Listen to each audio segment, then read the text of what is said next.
Исәнмесез, хөрмәтле тамашачыларыбыз. Моң сандыгы үзенең эшчәнлеген дәвам итә. Бүген танышасы уен коралы белән узган сәхифәләрдә сүз башлаган идек. Бүген тирәнрәк карап китербез. Миннән табышмак.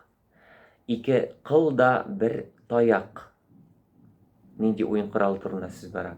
Әйе, сүз думбра турында барыр. Бүген дөресрәге сүз татар думбрасы турында булыр. Татарларда нинди думбра булган? Менә сез күрәсез, узган тапкыр таныштырып киткән идек. Бу думбра көрәк формасында ясалган, көрәк сыман думбра. Аның менә шундый бер элмәге бар. Бу элеп куяр өчен уңайлы. Бу үзенә күрә бер татарларның бер өлгесе, бер билгесе булсын. Әйе, көрәк сыман форма думбра. Инде менә тагын яңа думбраны күрсәтәсем килә. Бу думбра менә шундый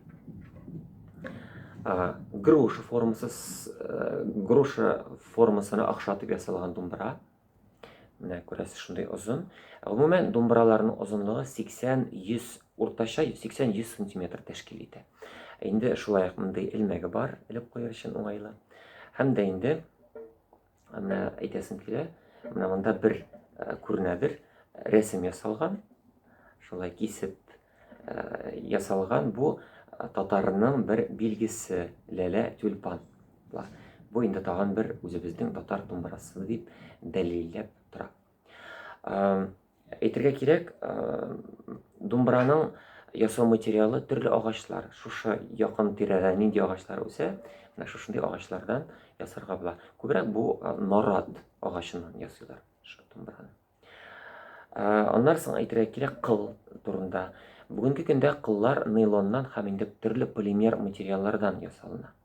Элекке вакытларда, мәсәлән, 100 ел элек кылны ясаганнар төрле хайваннарның ишәгесеннән. Ул ишәгене бер кылга тарттырып, киптереп ясый торган булганнар. Ул кайбер музейларда андый думбралар сакланыла. Аннан соң әйтәсем килә, элекке вакытларда 3 почмаклы думбралар булган, 3 почмаклы 3 кыллы думбралар да булган. Инде кайбер галимнәр әйтәләр, рус халкының балалайкасы шушы борынгы думбраларга таянылып ясалынган музыка уен коралы. Инде хәзер думбраның вакытын ишетергә вакыт җиткәндер, думбраның киң тавышын тыңларга вакыт җиткәндер. Сүзне бирәсем килә минем дустыма, профессиональ музыкант думбрачы, Кытай татары Базарбай Бикшәнтәев. Рәхмәт, Базарбай.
Рәхмәт, Базарбай. Базарбай безнең крәшеннәребезнең яраткан көйләренең берсен бас әле станокка киен башкарды.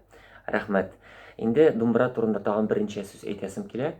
Менә шундый мәкаль искә төште.